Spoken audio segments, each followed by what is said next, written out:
Well, hello, veterans, dedicated employees, and everybody watching. Welcome to the channel again. I'm making a really quick video for you today.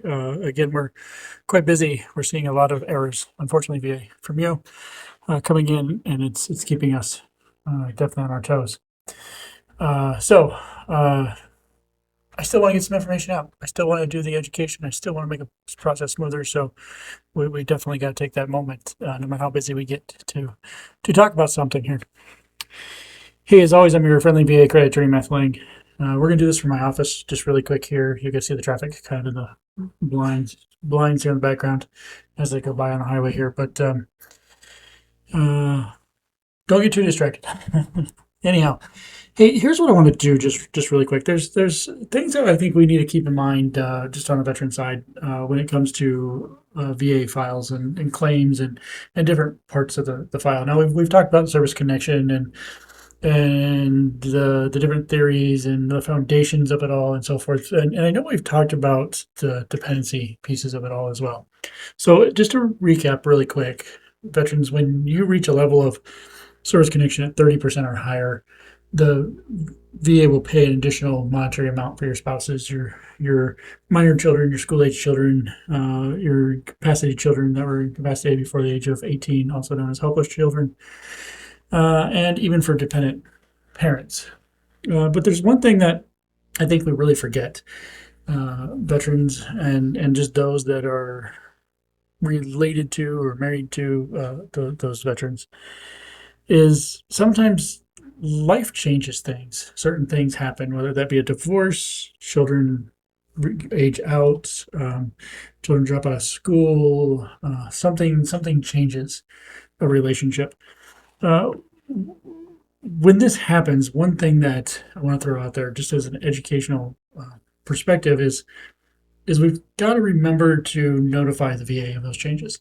So, veterans, this is mainly for you, because what happens when they're not notified, when the VA is not notified, is you'll constantly receive a payment that you're no longer eligible for, and eventually that record is going to get updated, whether it be 10 or 20 years down the road. And VA's going to go, whoa, we've been paying too much money. And the last thing you really want them to do is take all that money suddenly back from you. That's going to be a huge chunk, especially if it lasted that long. So you want to really minimize the debt payment, we'll say in this case, if that happens. So when there's a change of relationship, you want to make sure that's reported fairly quickly. So especially divorces. You want to make sure the VA is aware that the divorce occurred or whatever that change is. That way they can take action right away, or at least they're notified, and perhaps you won't be responsible for any overpayment at that point because it'll be the VA's mistake if they don't jump on it fast enough. But I do want to throw that out there today. This is a quick video because, the VA benefits and claims are very robust as they are.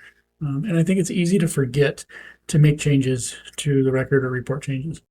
Now, something else to keep in mind as we're talking about making changes is that it's possible that your information may not carry over quite smoothly. I think it does it much better than it used to between like the healthcare side and the benefits side. So it may not hurt, just as a recommendation, to contact both sides to make sure updated information, your address, your phone numbers, your email addresses, and all that as well are updated in the system.